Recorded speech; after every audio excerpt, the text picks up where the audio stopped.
I'm Michael, and welcome to Beyond the Screenplay, the podcast where each week we do a conversational deep dive analysis into a film. Today we are continuing our series on the Godfather trilogy with The Godfather Part II, the 1974 film directed by Francis Ford Coppola, screenplay by Francis Ford Coppola and Mario Puzo. I'm joined by the Beyond the Screenplay team, Trisha Rand. Hello, everyone. Brian Bittner. Hello, hello. And Alex Calleros. Hi. Okay, so before we jump into talking about The Godfather Part II, just a couple little business things. First of all, our question for Spotify listeners is, what's your favorite Al Pacino performance? I'm actually really curious to hear what that is, and if it's not Godfather related, what it might be. I don't know. I'm Jack and Jill for sure. Also, in the next episode and the final installment of our Godfather trilogy, we will be announcing what our next goal is for when we pass the next number of patrons and the excitement that we'll have around whatever that is that I think we figured out, but I don't remember in this moment. We definitely know. I mean, I can tell by how excited you are to announce it. Right. Yes. But we'll have it figured out next time. Don't you worry.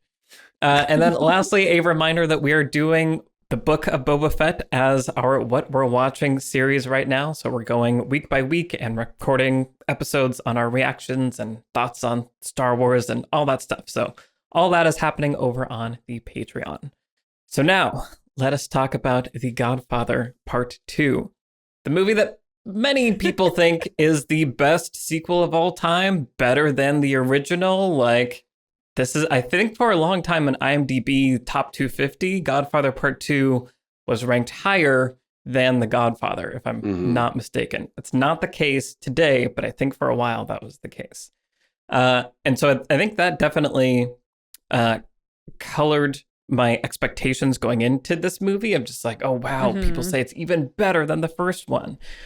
And it's a really interesting movie. I think watching it now, my main overall feeling was that the present day storyline, while still really, really good, suffers from the kind of unavoidable sequel problems that you have, which is trying to kind of one up yourself. I think it also has character arc issues where Michael's arc in the first movie was a very specific arc that maybe isn't the best setup for, and now you get to spend 3.5 hours with him more. Right. But there is a lot of other interesting stuff that's happening in that storyline. But I think it ultimately gets around all of those problems. And the reason I still love this movie and could see why people might hold it above the original as like their favorite is the sequel prequel at the same time structural thing that it's doing. Like, it's just so cool, and there aren't that many examples of movies that have done it or have done it this well. But Boondock Saints Part 2 did it. Interesting. Did it do it well? Question mark. Fail off. But yeah, like getting to see the origin story of Vito Corleone as played by Robert De Niro is just the coolest thing. So I still really enjoy this movie. I don't think it's as good of a movie as the original, but there's still a lot to talk about and a lot to like about this movie. And I want to talk about a couple big points. But so those are my kind of overall thoughts on this film, is that it's imperfect, but the structure is really interesting. What about you? What do you guys think about the structural relationship and this kind of the dueling stories that go back and forth not super often? Like, we spend pretty big chunks of time with each one. I think especially after we see like young Vito, there's like 40 minutes or something, or 35 minutes maybe, where we're just in the present day story setting up lots of stuff. And then we go back and then it's like, surprise, Robert De Niro's in this movie. So yeah, ultimately I think it works for me. What do you guys think? Yeah, there's something that's just really beautiful and harmonious about the approach and the decision to include both of those storylines that of course are doing this like very beautiful parallel, rise and fall kind of like the family basically. And I it's like wildly ambitious, and I can't believe that this movie pulls it off at all. Yeah, it's just this creates this thematic sort of richness to the story where, you know, we're seeing Vito excel and you know, sort of become this force that he is, and like is doing a lot of like good in his community. You know, there's that really interesting subplot where he's like helping a widow keep her apartment kind of thing. And you know, there's just this underdog like rise to power that you can't help but root for when you see that his whole family gets murdered right at the beginning. So there's this really sympathetic, you know, place where you can just cheer on Vito, and then you're seeing Michael fall further and further from grace. And you know, you make a really good point that I would say The Godfather Part 1 essentially completes the arc for that movie, where we see him take over the family business and commit many murders, or order the commission of many murders. But it is a really smart decision to then push him, you know, even farther in this movie of like, okay, how far will you go, right, to defend your honor, the family's honor, or whatever it is. Like, and the place that it leaves him is a very, like, he's basically gone as far as he can go. So as an overall, like, looking at the structure and the big picture arcs that are going on, it's astounding. Like, it is just an incredible feat. And I can't believe Francis Ford Coppola like pulled it off and like found this much more story to tell, and was able to mine this material for so much more thematic like richness. And I'm just very, very impressed by it. I wouldn't say I like it as much as the first one. I'm with you guys on that, or I'm with you anyway, Michael. And, you know, I think it is sprawling, and the structure of like how much time we spend here and there does feel imbalanced. But even so, I don't think I've ever seen anything remotely like this attempted, much less accomplished and like pulled off with such flair. And like, yeah, it's fascinating how much it widens the world and deepens the themes and like plumbs the characters' souls in a really fascinating way. It's great. Did you just say plums? Plums. Nice. I'm more of an oranges person myself. Okay. No. They'll get you in trouble. Yeah, for me, I talked about this a little last week, but it's almost like if, you know, I think last week I said if Godfather is Return of the King theatrical, this is Return of the King extended, where it's like, it's all good. It's just a lot, you know? Yep. And I actually saw this movie in a theater 2 years ago, and I hadn't seen it in about 10 years. And it did feel like a bit of an endurance test, just like, okay, like, where are we? And, you know, what's going on with this storyline and that kind of thing. But then rewatching it just this week, I really enjoyed it because I had recently watched it. So I knew where things were going. I knew where we were kind of structurally. And yeah, if I had to choose a movie, I would definitely choose the first one. But as you said, Trisha, this movie just does everything so well. Like I never found myself going, oh, I just want to get back to this character. I want to move on to the next scene. Like every scene, just like the first movie, every scene is compelling. I want to talk a little bit later about the things, something I was sort of tracking about how this movie keeps me engaged rather than sort of pushing me away. And yeah, it's just gorgeous. And as you said, like the backstory, the prequel element, and then the sequel element, and where are we taking Michael and what are we doing? You know, seeing how Vito became who he became and all that kind of stuff. It's just great. But yeah, I think it's you hit the nail on the head, which is like, if the first movie has you can say what the first movie is in one sentence, right? You can say like this clean war hero becomes the head of this villainous head of this crime organization. And then the plot of this movie is like, and here's some more stuff that happens. And that stuff is good. It's interesting, but it does sort of feel like, well, where do we go now? And they go really interesting places. And obviously Fredo, like that storyline is kind of what makes this movie where you go like, oh, wow, okay, that is where you go next. And that is like how far along you can keep taking this thing. But yeah, anyway, excited to get into it with you guys, but those are my overall thoughts. Yeah. Yeah, I'm in the same boat as far as preferring the first movie overall. And, I liked what you said, Trisha, about how on just kind of a big picture level, this movie is brilliant. You're having the rise and fall storylines at the same time. And I think that is what I want to see in a sequel to The Godfather is if Michael Corleone is at the peak of his power at the end of the first movie, then it seems natural that if this is a disillusionment kind of arc, that the next step is going to be the fall or the kind of souring of the peak that he's reached at the end of the first movie.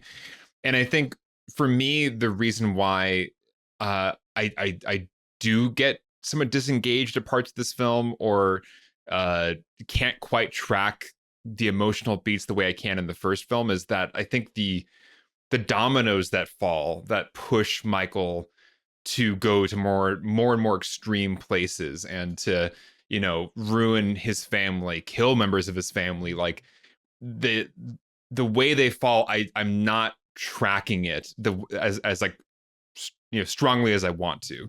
I'm not like, oh, inevitably this is happening. Inevitably, like this is how the fall will happen. It feels like things happen. And Michael makes choices and he makes dark choices. But I don't know like why he must or why this was inevitable. And so I think that's where it doesn't quite work for me in the way that I wish it did, because I think maybe a more concise, maybe a slightly more clear, streamlined fall storyline, paired with what I think I would just leave exactly as it is, Rise storyline, featuring De Niro. I love all the flashback scenes. I love that period. I love seeing New York. I like all of that is so much fun. And so I would basically, if I were to, recut this movie or something, which is probably a horribly blasphemous thing to say, I would want to find a way so that I can stay really engaged with that fall storyline, feel like dominoes are falling, inevitability is closing in on me. And I think that is there in the movie, but I think just there's so many details, and once it like the first film, so many names, so many deals being made and machinations and who works for who and why is that a problem if that person did that or and was Michael lying in the last scene or is he lying in this scene? Right. Like, there's a lot of that. Exactly. Yeah. And like truly not knowing. And I think I'm supposed to know at some point, but when am I supposed to know? Anyway, so I think that's what this movie does.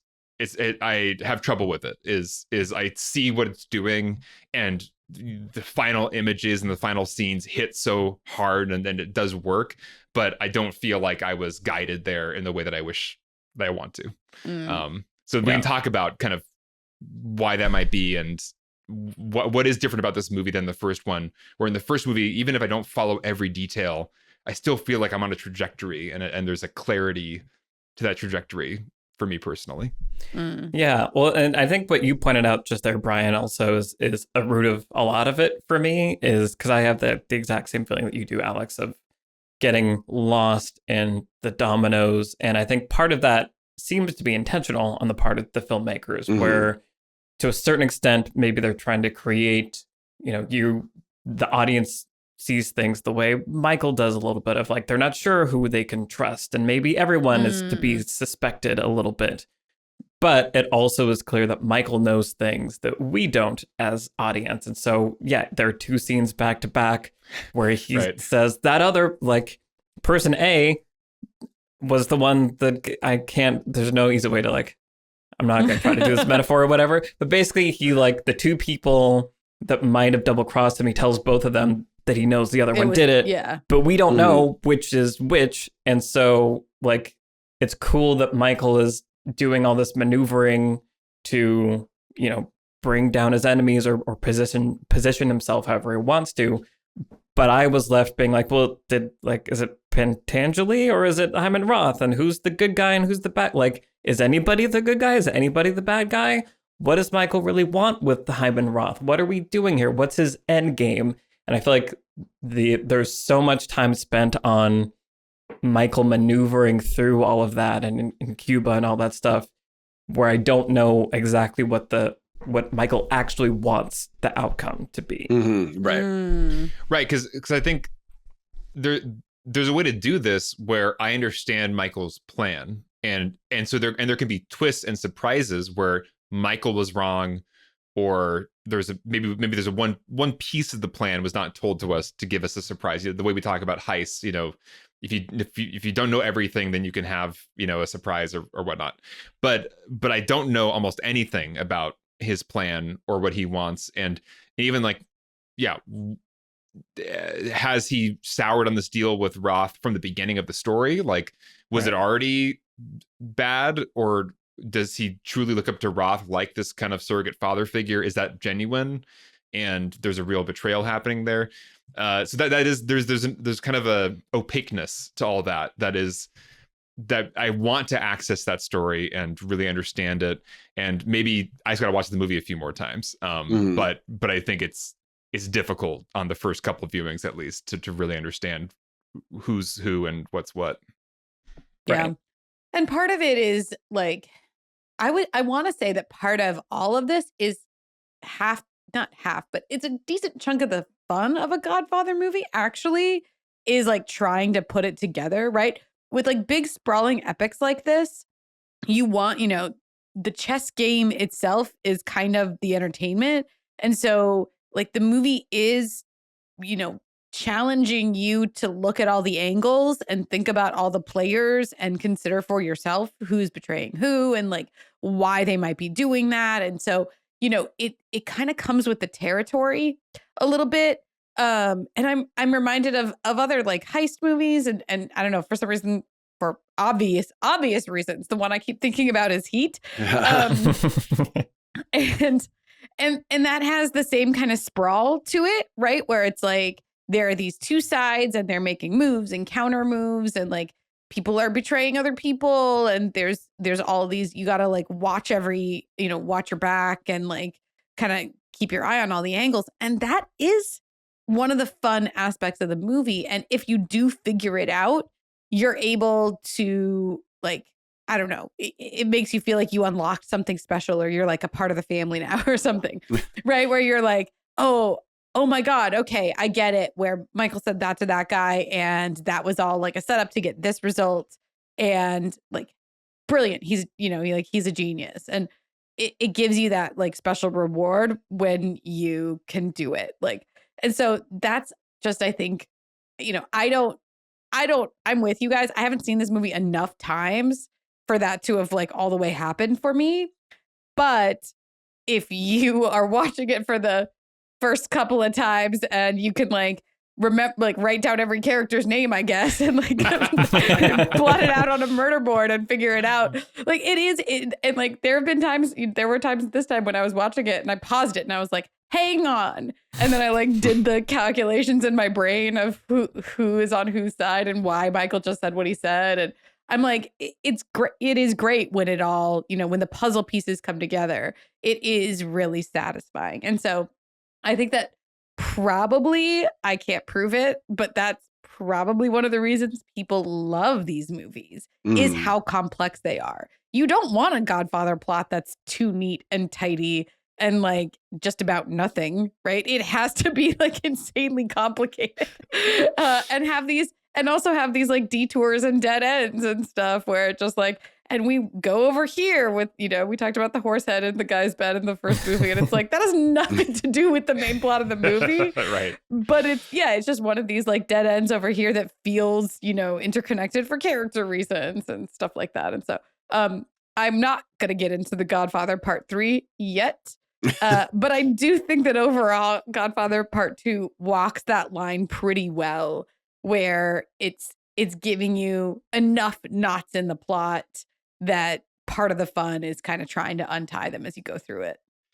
Yeah, absolutely. And that makes me think about, I sort of was making a list of scenes where I felt like I was very compelled and very pulled into the plot.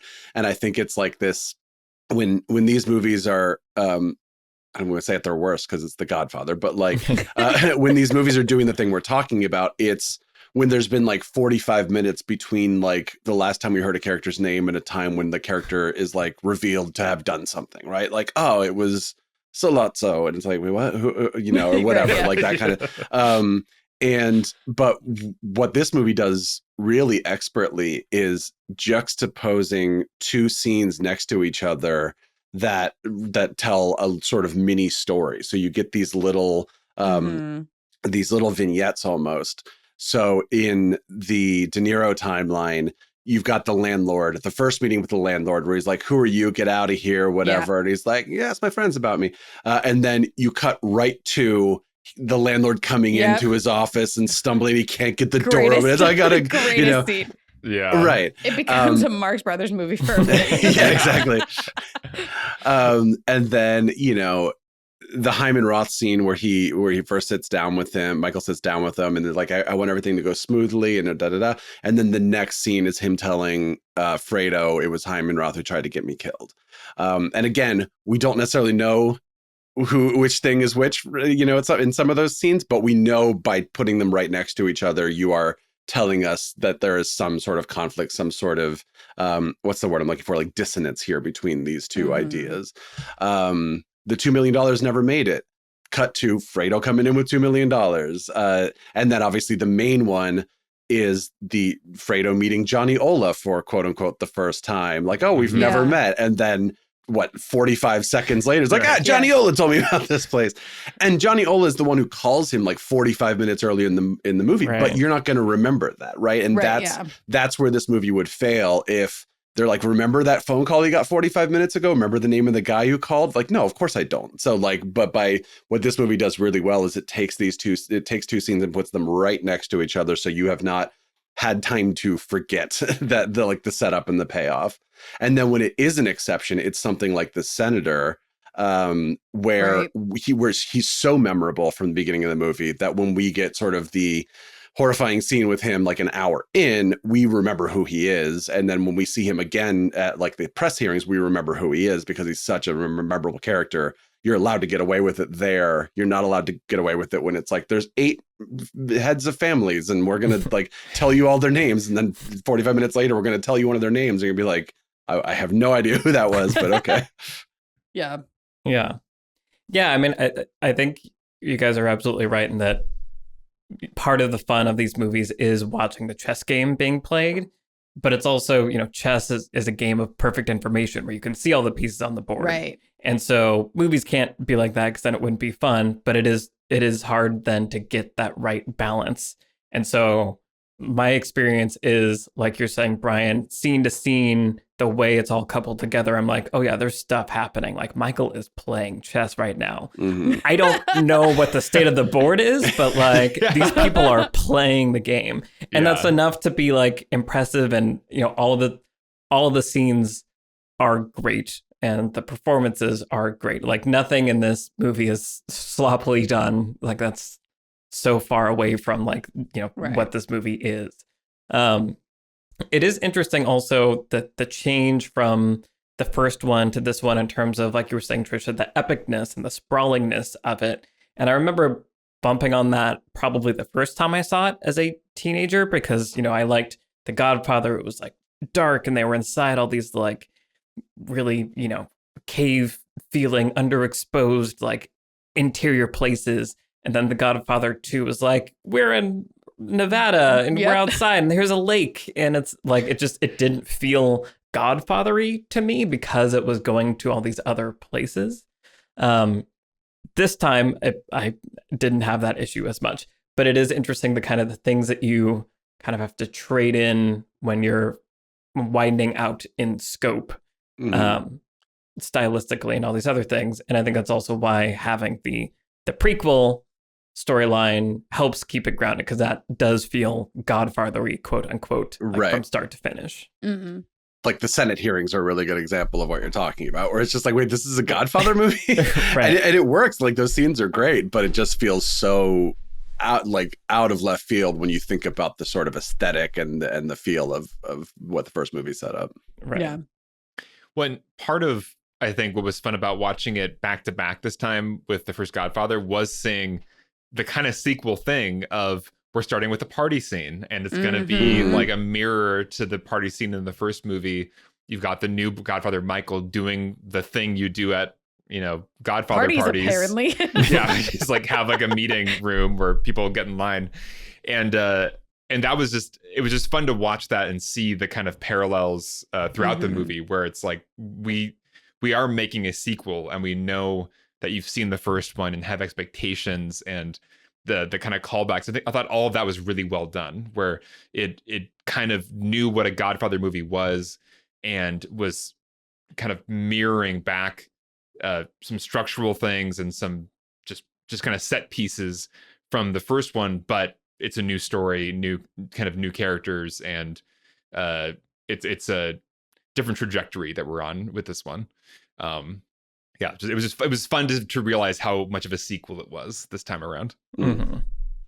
Exactly. I think that what I want from my sequels is what this does really well, which is that it expands the world and it takes the characters that I care about. So like, I love that we're not in those dark cave-like rooms. We're not in the same rooms at all, right? Like they've moved to a different house. And so like all the interiors are totally different. And like, it's just, I want my Godfather sequel to take me somewhere else, right? And show me what else there is in this world, without necessarily feeling disjointed. So the characters are the same ones. It's not like they're giving me, oh, and by the way, here's this guy. I mean, there's a little of that in the businessy part, but Tom is there, Connie's there, Fredo's there, like Kay is still here.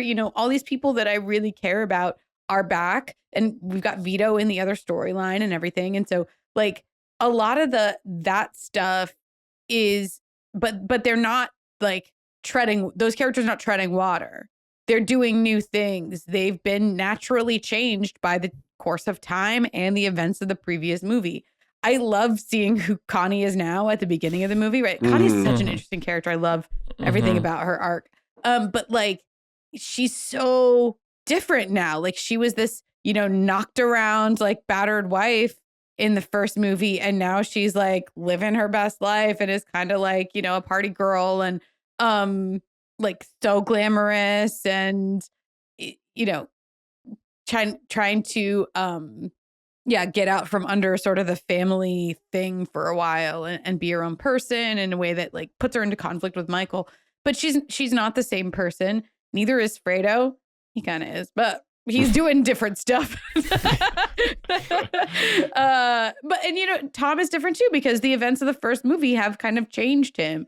And so I think that's what I want. I want different landscapes. I want sort of different tone. I want more of the same, but it needs to feel like it's not stagnant, like it's come through the natural course of time that feels lived in and organic. And like, I wish more sequels did this. And like, there are references also, like there are visual references, there are dialogue references directly to the first movie. I'm going to make him not very care refuse. Like if anybody else says that to me ever, like in any Godfather movies, I'm going to scream.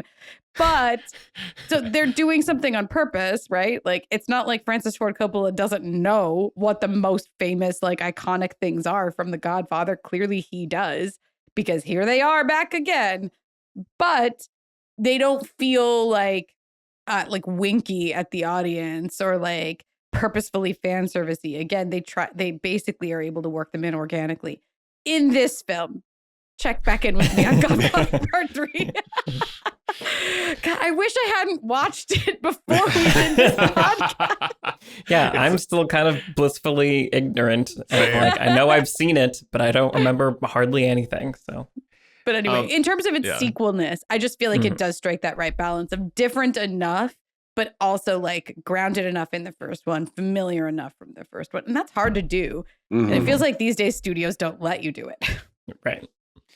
Well, another thing the first movie does that I love about it and love about this film is just the period piece-ness of it all. Like just how just authentically rendered like a time and place are in these movies. And this movie is also essentially taking what was great about the first film and then giving us more, like you said, broadening it out. We get to get two different time periods. We're moving forward in time to this kind of Cuban Revolution moment, gambling casino worlds. And we're also going back in time to like 1920s, like Italian ghetto in New York. And I love getting to simmer in like more time periods that are lovingly and beautifully created. So that's another way that it does the sequel thing of giving you what the first movie did so well, but more, and more than you could have hoped for. Yeah, that's a good point. And because these movies are largely about America and, the American story, by being able to, like, now we have 3 pins in the timeline of America, with filling in those gaps and like you're saying, rendering a more detailed map of the trajectory of the American dream kind of thing. Totally. And just, the older I get, the more I just like learning history through movies. And so it is fun to see, even if it doesn't really mean a whole lot ultimately for like individual characters, like hearing about these businessmen ready to like invest in Cuba with this very business friendly government right before the revolution is really fascinating. And you're just seeing Ellis Island so like in such detail is really fascinating. Mm-hmm. So I just really respect any film that goes out of its way to show a historical moment with such care and such detail. Ellis Island, where the guy says, "Your name will be Vito Solo." Yeah. Wow. Yeah, I thought about that too. See, it's good. It's referencing a classic. Well, can we talk about Vito for a few minutes? Because No, there's no time. Because I think it's so, that little prologue with him is so critical and so compelling. Like, it's an amazing choice to introduce us to Vito when he's 9 years old. And, for movies that basically relegate women to the background or to like sort of being like problems, I guess, that are like kind of messing up all of the men's plans so much of the time or whatever. They're more this one thing that I actually respect is that you talked about the authenticity of the world, Alex, and how it does feel like absolutely well observed. This is history, and the treatment of women in this time, I think, is dead on accurate. It's culturally accurate and like it's historical, right? The women characters are like, they are markers of like wealth and status, and they are like, family members that are not full partners in that sense, right? They're not allowed in the room to make decisions and things like that. And anyway, so that's all picture perfect. And just for the record, I appreciate it's hard to do well these days because we're also sensitive to like 21st century values, and we like would love to rewrite the past. But that's another conversation. But I think it's so cool to see Vito's mother in that like first opening scene with him where she drags him by the hand. So like it's after they kill her other son. They've killed her husband. They've killed her other son because he was an idiot and was trying to like get revenge on the local crime boss. And instead of like hiding her son away, right? It's so fascinating. She just drags him up the driveway of the crime boss and stands him in front of him and is like, "This is the kid. Please do not kill him. I'm here to plead for his life. It is not his fault. He will not hurt you." And then the way that negotiation goes, very poorly. But she takes so much control of it, right? Or like does her best to take control of it. She does what she can do. Is so critical for understanding who Vito is. I just think it's a hell of a way to start a storyline. Like, I can't commend it enough. It's so compelling. And I don't think I'll ever get over the moment where like she tells Vito to run and then he doesn't, and she immediately gets shot, and it's just it's horrifying. But yeah, it earns everything else. Like, I feel like, again, when you put children in peril and like, under the thumb of very, very cruel authority, like we will be with them until the end. Like they can do anything from that point on because we understand what survival means to them, right? We understand that the position they were put in from a very young age to claw their way out of where they started. Yeah, absolutely. And it's that thing where it makes you, as the audience, go, please become the Godfather and come back and murder this guy. Right? It's like, wait a minute, how did you just do that to me, movie? How did you make me like root for this kind of thing? That's the thing about villains. Show us somebody worse. Yeah, exactly. And I do appreciate then when we do get into De Niro, Vito, that we are seeing somebody who is compassionate, like when Dom Fanucci makes him lose his job sort of indirectly, instead of the first thing he doesn't do is like make a plot against him or whatever. The first thing he does is like give his boss a hug and say, I understand, like you're a good guy and don't worry about it. And no, I won't accept your food that you prepared for me and that kind of thing. But thank you.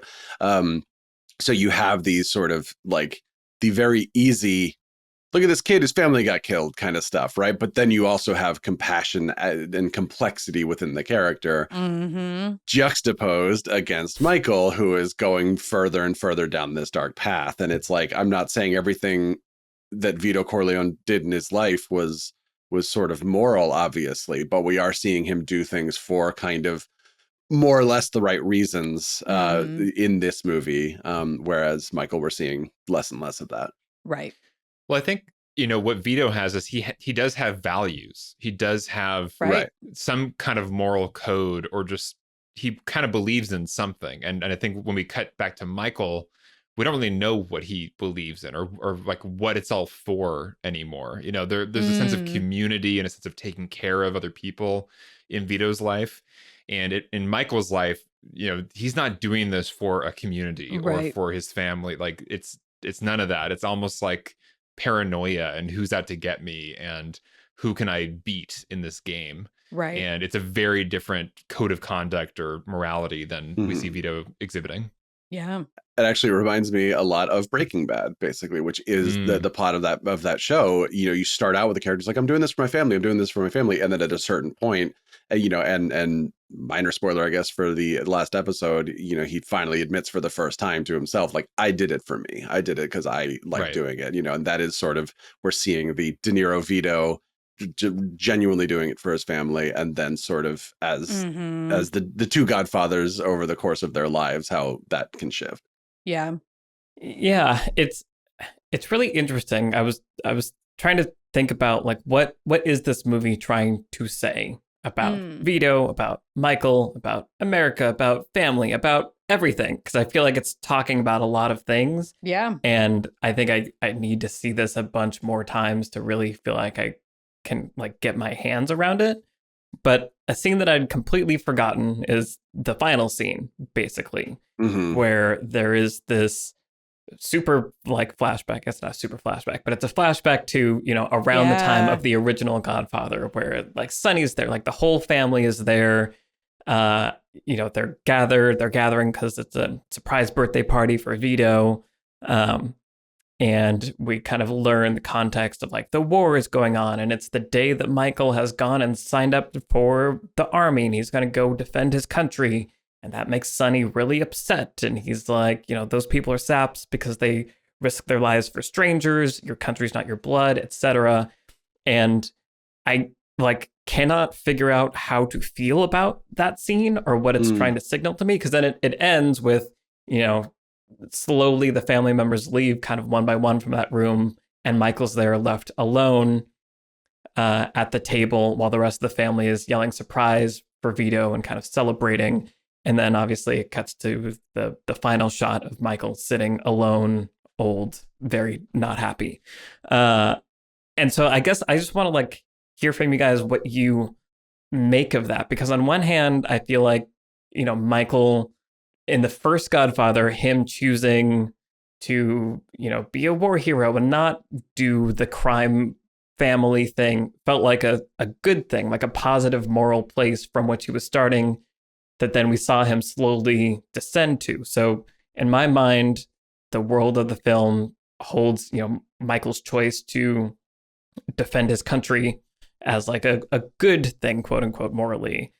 But the way it's played, it also feels like this is the moment where Michael chose something else over family.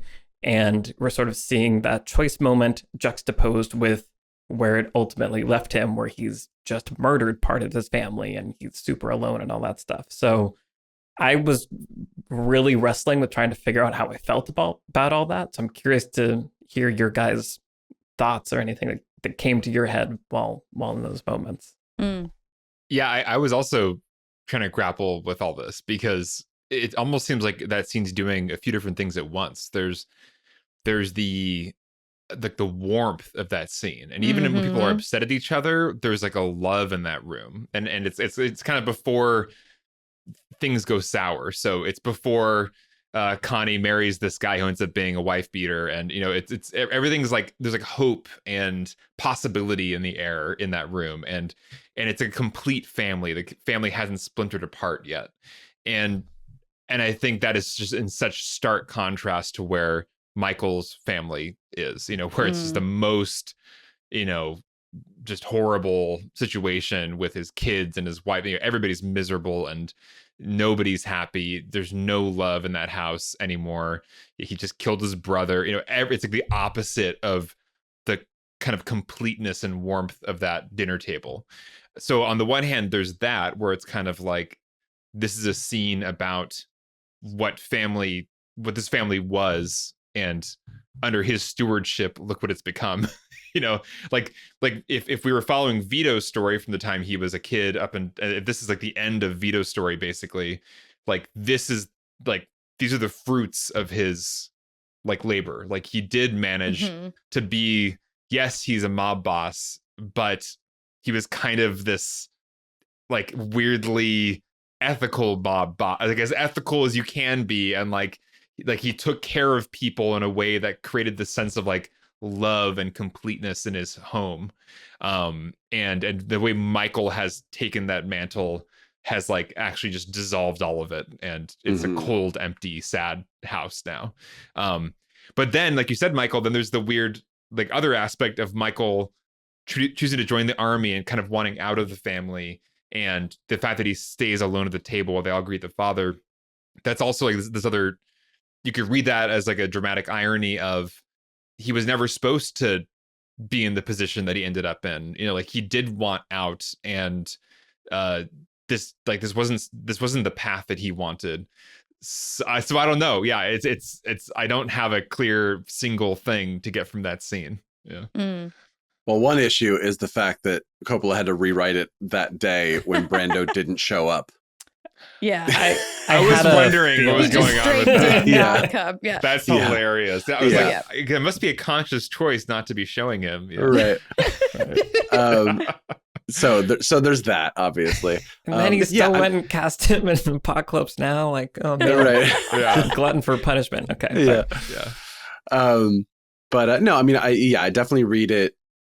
Primarily, I read it as kind of what you were saying, Alex, of just this juxtaposition of like when the movie is at its sort of darkest point, or I guess Michael is at his darkest point, we are showing this, like could have been a fractured timeline, right? Where he did go and join the Marines, as he does, obviously, but then continues that lifestyle by saying, Tom says, "Hey, we have big plans for you." And then Michael says, "Yeah, but those are your plans. You and my father don't get to decide what I'm going to do," which of course, then we see Michael deciding who Connie gets to marry and all this kind of stuff. Right. So I do think that is the main point of that scene, is to sort of almost go even darker with that juxtaposition and say, like, look at dark, just killed his brother, Michael, juxtaposed against fresh face. I don't want to be involved with this family. I'm going to go do good. I'm going to go do my own thing, Michael.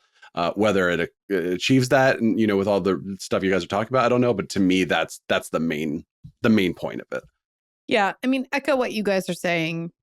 I think it's really fascinating the way that scene is shot. It has that like almost Rockwellian feel, from the end of the table, where you can kind of see down the table of like all the family sitting together and everything.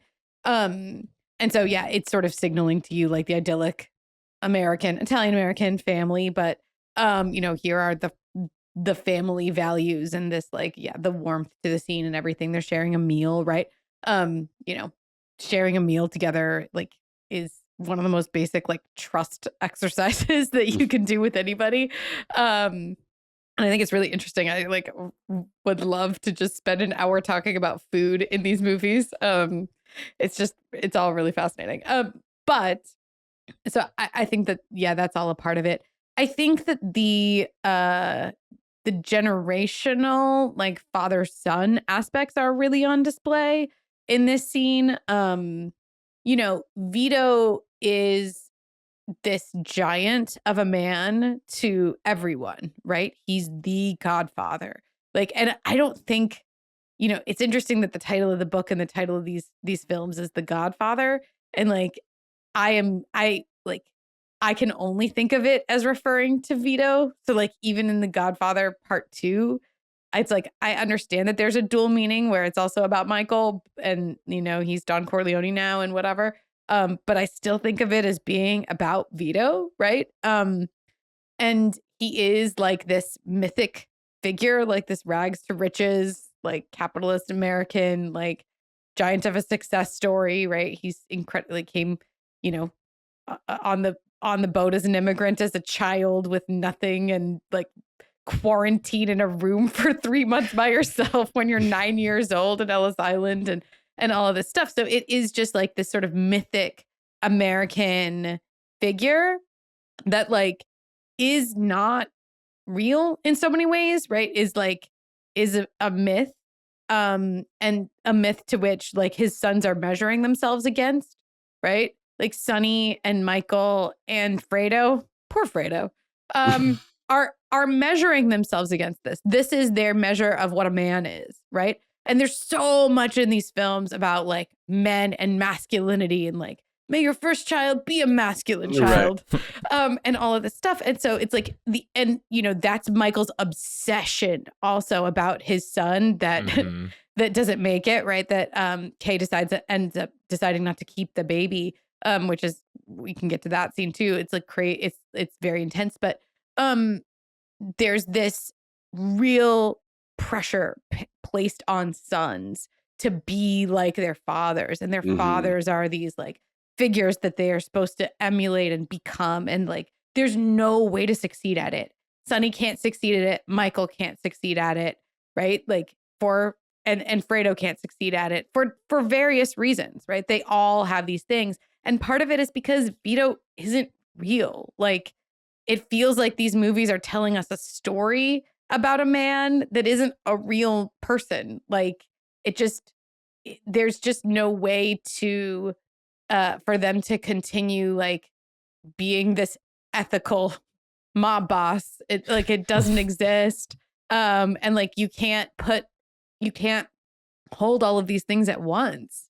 You can't put your family first and keep them safe while you're also engaged in crime and unethical business practices. You can't do both of those things at the same time. They're in fundamental they're in fundamental conflict. You cannot have both. You cannot be a good father and keep your family safe while you are also exploiting exploiting business and all this in exploitative business. It just doesn't work that way. And so I don't know, for me, that's what I get from that scene, are just these children and Tom too, right? Measuring themselves against Vito. And it's so telling. I think it's perfect Vito's not in that scene, because it helps again to reinforce this mystique around him of just there's mythic a Vito-shaped hole. In all of these sons' imaginations of what a man is. And it's none of them are ever going to be that man. Yeah. Well, and I think ultimately what I arrived at is the scene, kind of like you said in the beginning, Alex, holds all of this. I think there is just so much thematic complexity. Yeah. Layers happening that are all in this one scene, but can't be resolved to a single thing.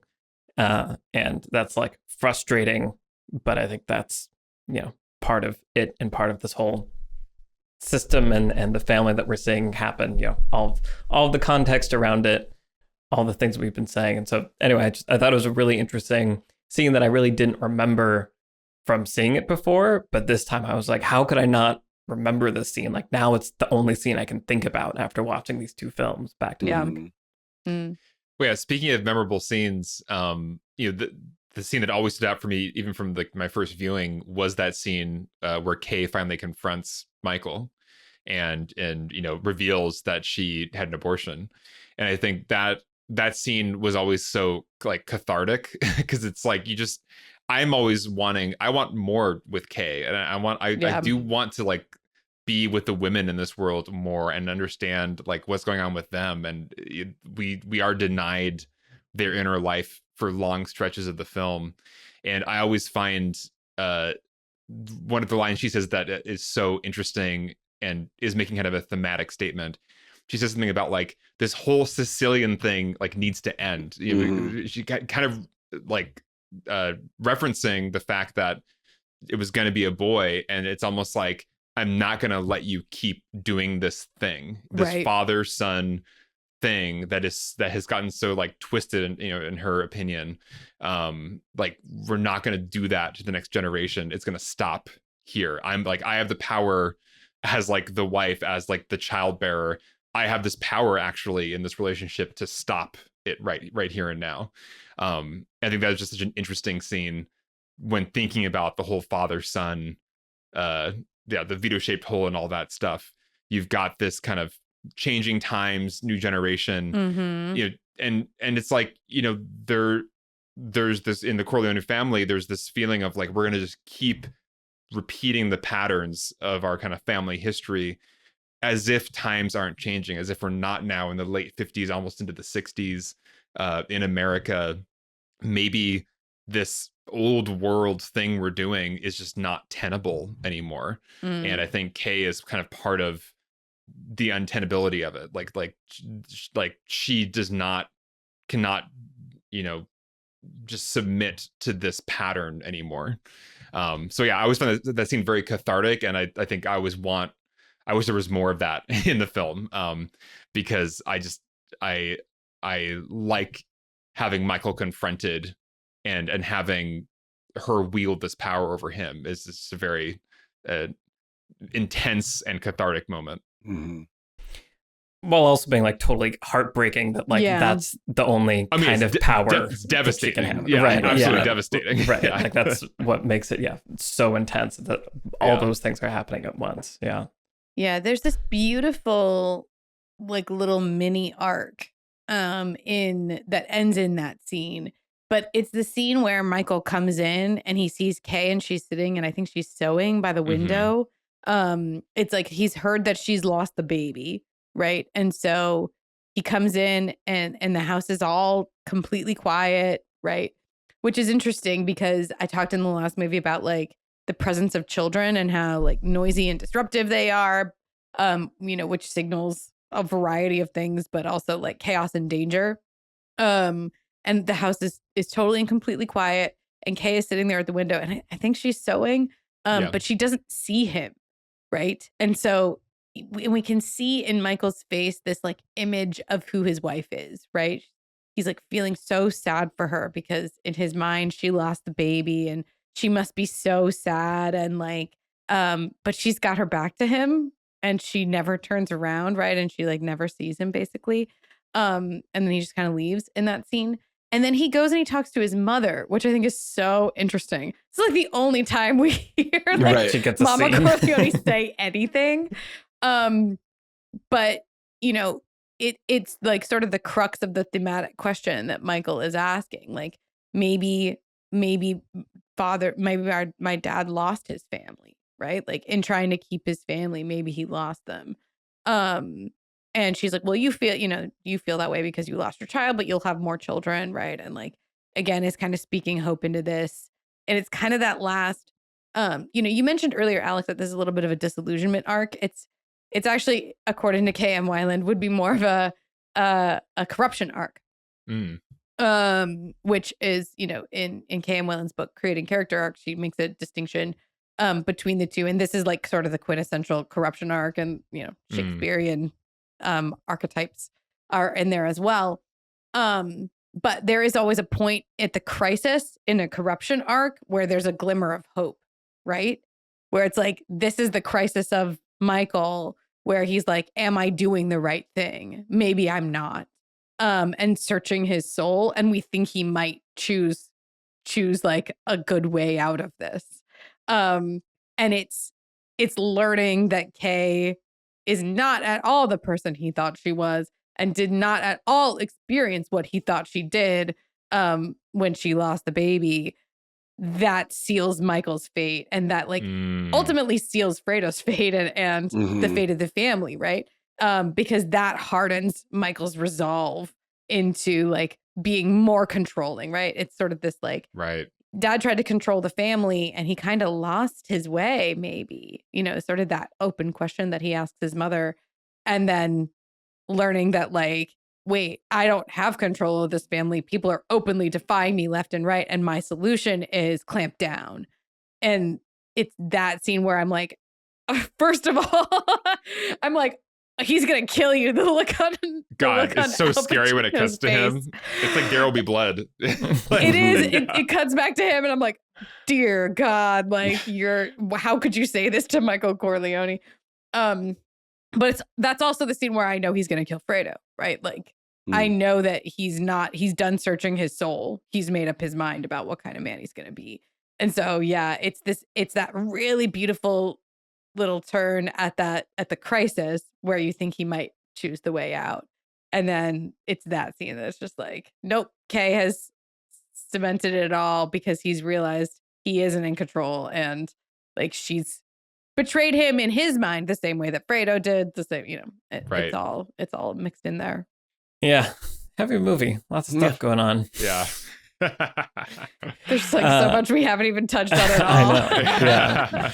Yeah.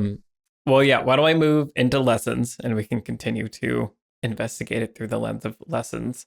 Brian, do you have a lesson that you want to share with us? I do. I was not ready to get to lessons. We didn't even talk like the Fredo, the hug at the funeral, which talk about which it. like, it just feels so heartbreaking when you know what's coming. But I have to imagine watching the movie for the first time, you're like, oh, okay, like they're fine now, and and then we didn't even talk about Frank Pentangeli, largely just because I want to say, your father did business with Hyman Roth. Your father respected Hyman Roth. But your father never trusted Hyman Roth. Perfect. Wow. But also that scene, the scene between Frank and Tom, where they talk about like the Romans, who would go, just, oh God, like talk about a beautiful use of subtext that's not at all subtext, like totally. How can subtext be as loud as possible, and like go just watch that scene between Tom and Frank. It's so good. He's like, their families were always taken care of. He's like, yep, don't worry, that kind of thing.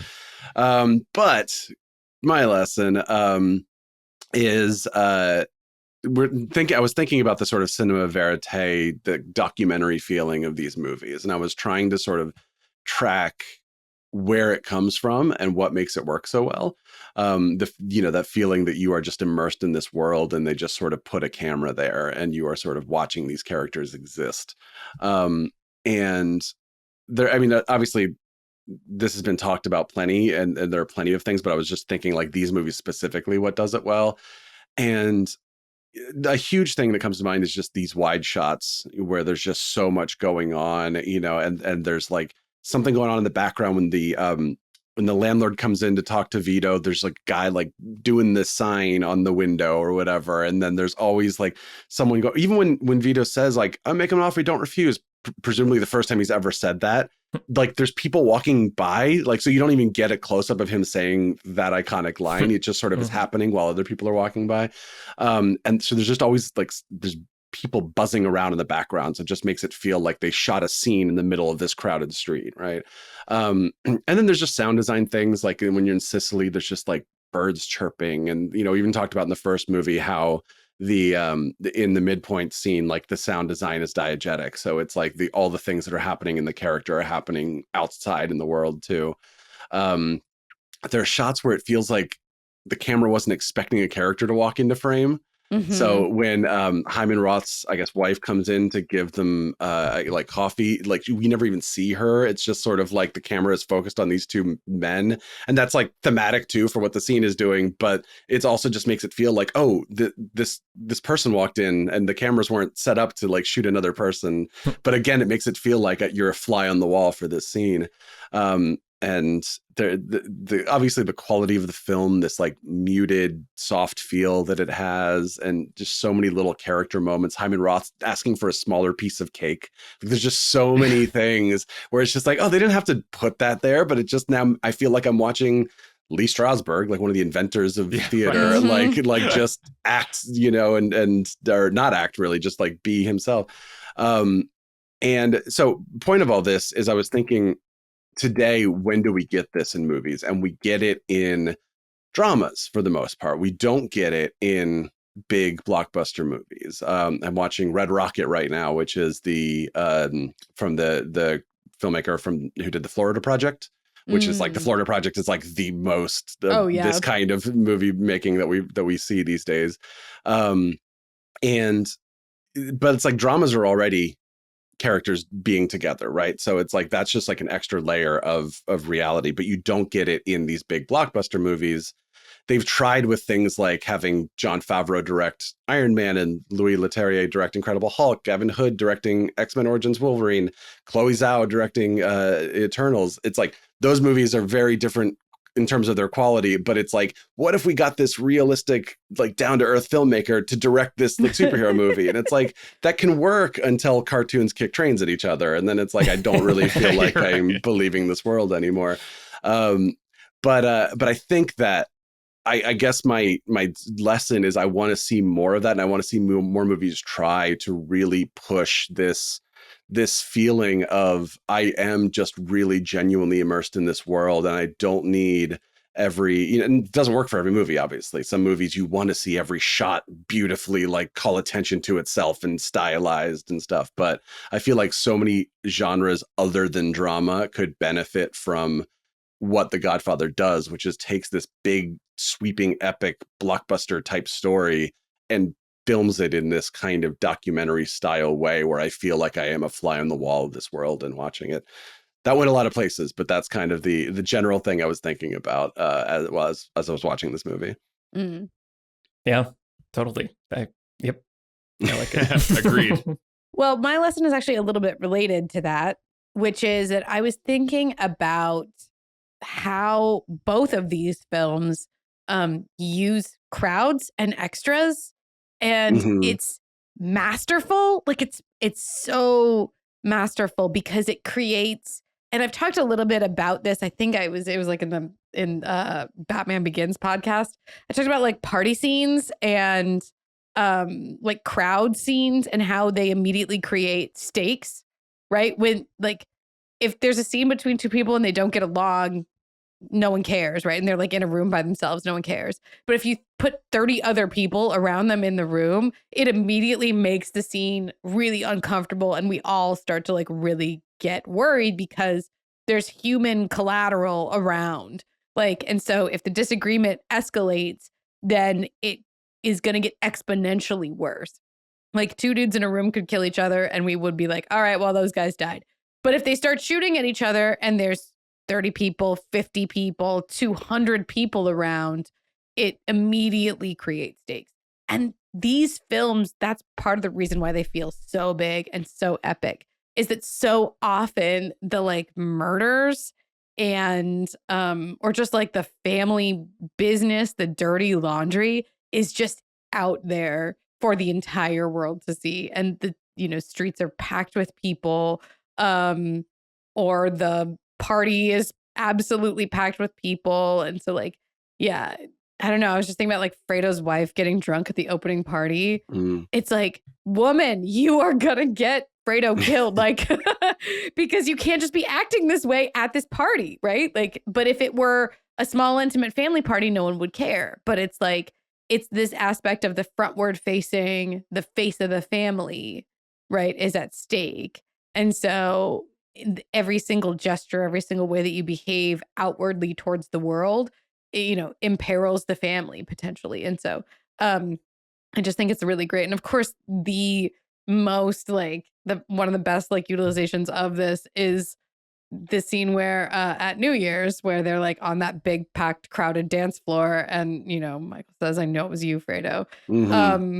It's like the stakes feel so high because if he said that and they were in a room alone, we would be like, oh boy, this is a nasty confrontation. But in a room absolutely full of people with everybody celebrating and the music going so loud, it feels like anything could happen. It's chaos, it's tension, it's stakes.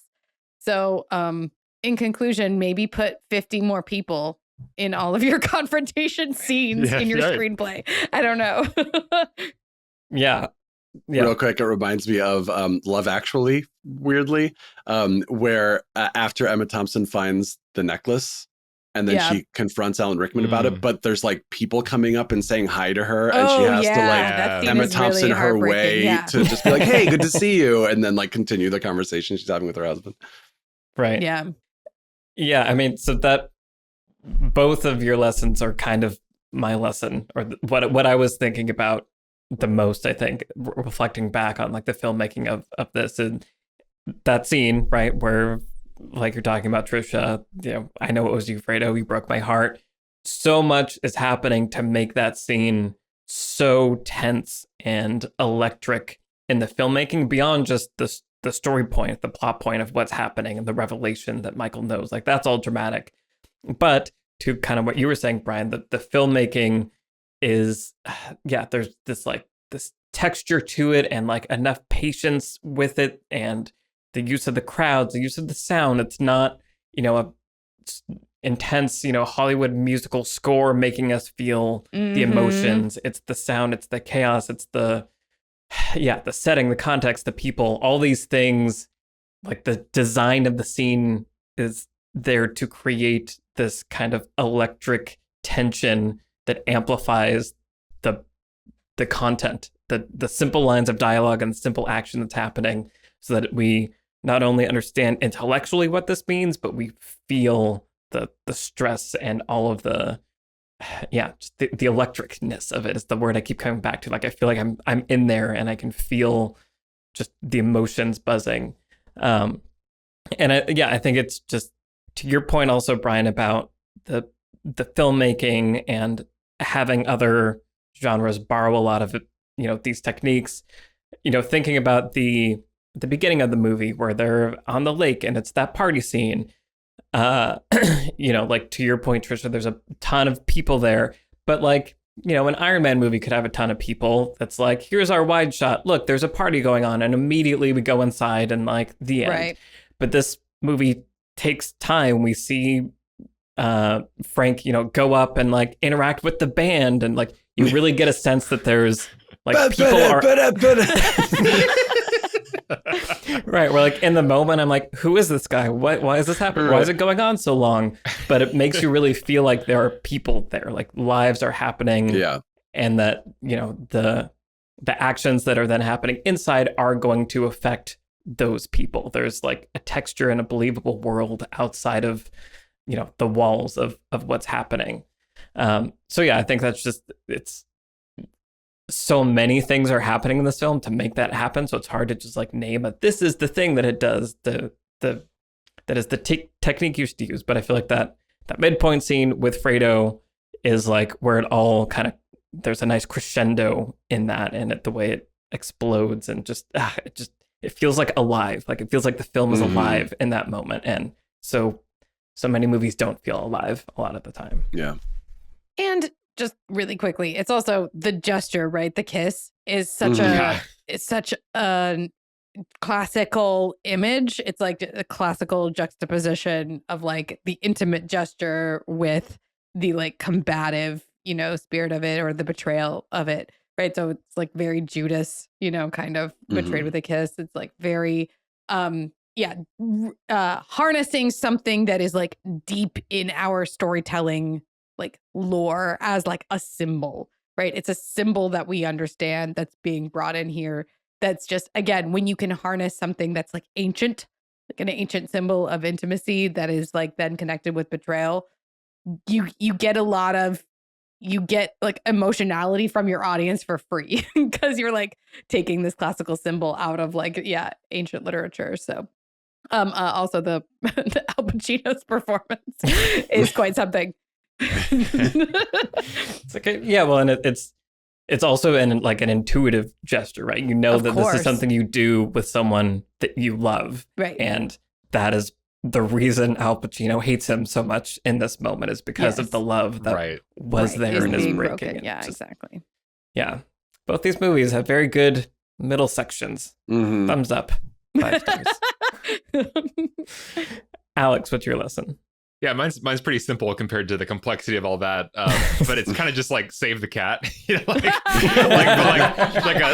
a more complicated Save the Cat with once again the De Niro, Vito storyline, where it's just there could be a version of this movie where it's about a man who wants revenge his whole life, so it's like his mom gets killed, his brother gets killed, his dad gets, and so it's like the whole story is I'm gonna get powerful in America to like buy an olive oil company and go back and like kill the guy who killed my family. And I just wouldn't be that engaged with that story. I would just be like, yeah, it's another revenge story. Yeah, he's so angry and he wants to get revenge for his family. And, revenge is a powerful emotion and we have a lot of stories about revenge, but I'm so much more compelled and on board with a story about a man who eventually does get revenge, but who has values and who over and over again makes choices that aren't about a selfish desire for something just for him. Like he cares about people besides himself and seems to have a moral code. Even when he goes and gets revenge, it does feel like it's within a code. Right. And I think that's just a really important thing to remember. If you're going to do a revenge story, I'm probably going to lose interest if it's just about a dude who is really angry and wants revenge. Like, I think I need more from a character to be on their side, rooting for them, with them for a whole movie. Yeah. I was thinking about how much work the scene does where his baby is sick and he's just standing, like, I think it's Sunny, I guess. It's actually, I think it's Fredo. It's Fredo. Fredo? Yeah, okay. It's almost like explaining something about Fredo. Yeah. Like But he had pneumonia as a kid. Yeah, and that's why he's Fredo now.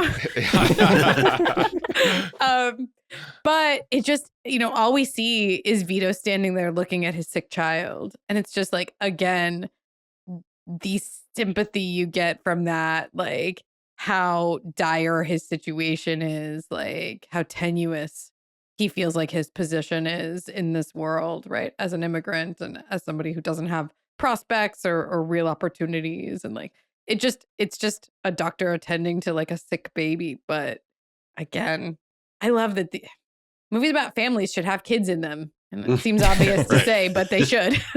And I was paying attention to the baby stuff this time, Trisha, because you mentioned like screaming babies are used in these movies. And, there's a really clear screaming baby when Vito starts to get involved with kind of a mafia world, when he has, his friend come over and install the rug that they stole out of somebody's house. Like the baby is just screaming the entire scene. And I was really attentive to that. Like, okay, I see what he's doing here. Mm-hmm.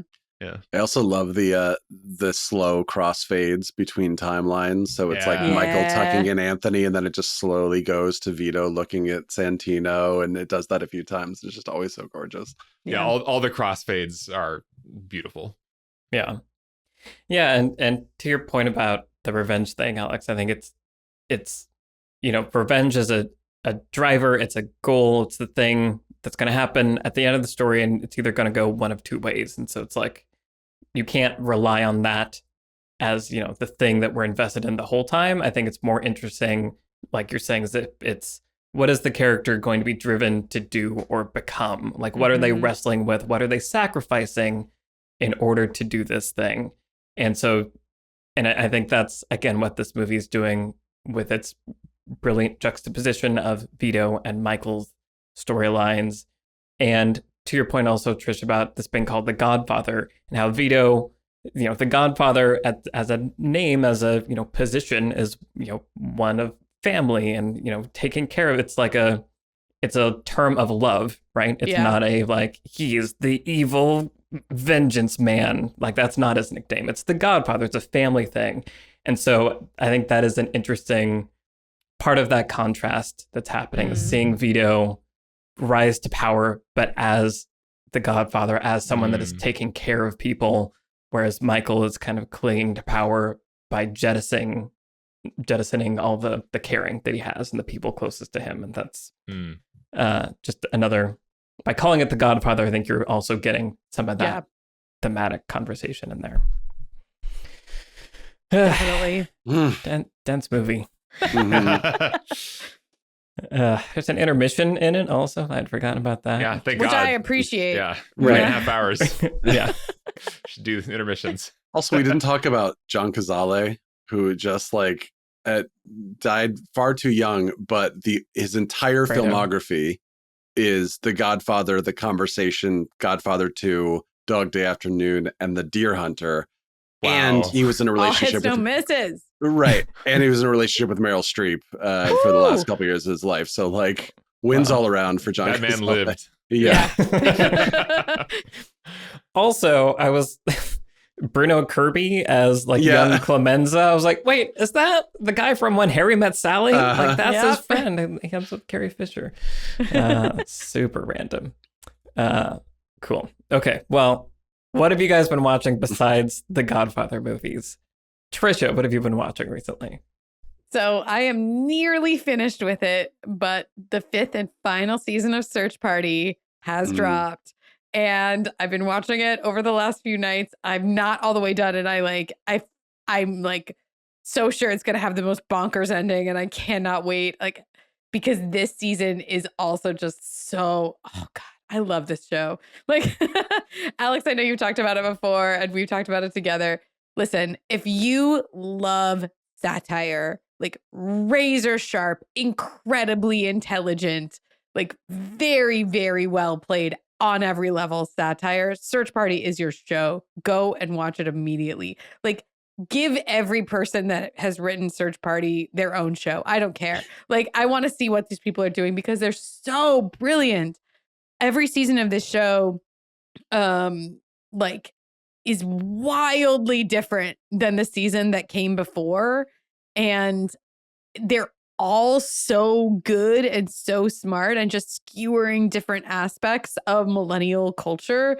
And like, they just see, the writers of the show see all the way through millennials to our core, but like into this society that made us too, like into the world that made us and why we are the way we are. And like, it's so great. Like, anyway, all the 4 leads are incredible. Like Aaliyah Shawkat, John Early, John Reynolds, and Meredith Hagner are all like amazing. I don't know why the show doesn't get more love. It's like seriously one of the greatest shows I've ever seen. So Search Party is wrapping up. I'm 2 episodes from the end of the entire thing. I get the feeling it's gonna blow my mind because already, like, I can't believe what a wild ride season 5 has been.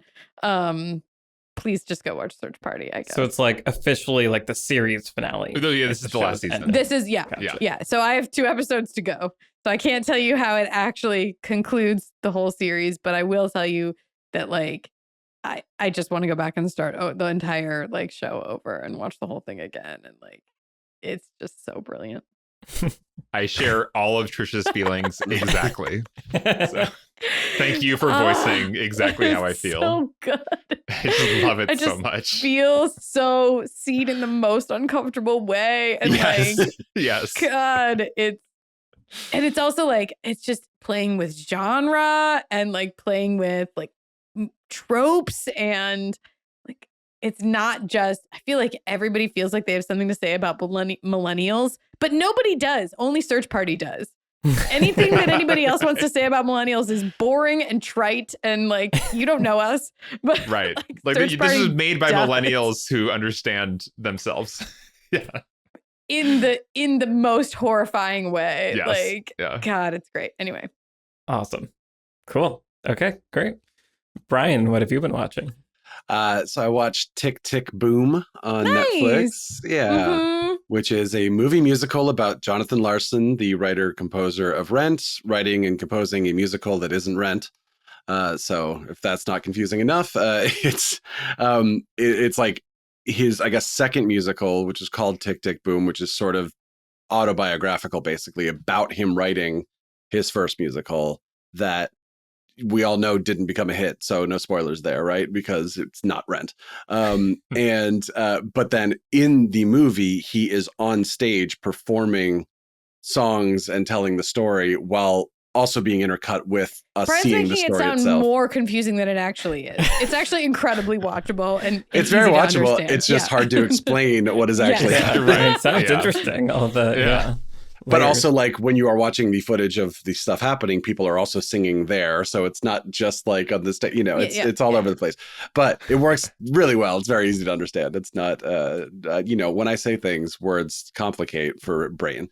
But it's directed by Lin-Manuel Miranda, which is his first movie, I believe, and stars Andrew Garfield as Jonathan Larson, who... cheat code. Andrew Garfield, he's really good. Just great and lovable and just so watchable and so talented. And really fascinating sort of themes, or like the major theme of the story is really interesting and sort of not something you see explored very much in media. The creative process and how you make it work and how you make it in the industry and heartbreaking kind of stuff. But yeah, I really loved it. And it's one of my favorite movies of the year so far. I'm starting to do my like catch up of all the previous movies of the previous year. And this is definitely one of my favorites. Yeah, awesome. I will say if you are a screenwriter or creative of any type, the climax of this movie hits very hard. Yeah. Conversation with an agent giving him some real talk is like... Yeah. Yeah. Judith Light, by the way. Who always is awesome. Yeah. Like, that is true. What you're saying is the truth, and it is a harsh truth, and we all need to hear it, and it's horrible. Maybe I'll avoid it. Alex, what have you been watching? But also inspiring by the end. So, I am watching Station 11 on HBO. It's a limited series based off the novel of the same name. And I'm only 3 episodes in, but I just find it to be just wonderfully directed, conceived, shot, acted, like just a beautiful production. Yeah, and it's just so nice to see this very particular type of like medium that we have, which is kind of like the HBO limited series. I think it's almost like even like exclusive to HBO sometimes, where you get these just amazing directors to adapt usually a novel with great actors, and they're able to tell a long form story over 6-7 episodes, but it's shot like a film. We talk about sometimes we're watching, we talked about Foundation on Patreon, and it's like, this has the huge budget of like the biggest sci-fi movies ever. Why doesn't it feel like a movie? Like what's different about this that isn't cinematic in the way that we like wish it was? And things like Station 11, these limited series are giving me that kind of auteur cinematic, like refined experience that I usually get from like an Oscar movie, but I get to actually sit with these characters and be in this world for like 7 hours, which is awesome. So Station 11 it's difficult. It takes place, I don't know when they started making the show, but it takes place during a pandemic at first, which is like 10 times, maybe like 1,000 times worse than COVID. So it's like everybody is dying. So definitely some like trigger warning for like pandemic stuff, because it's really intense.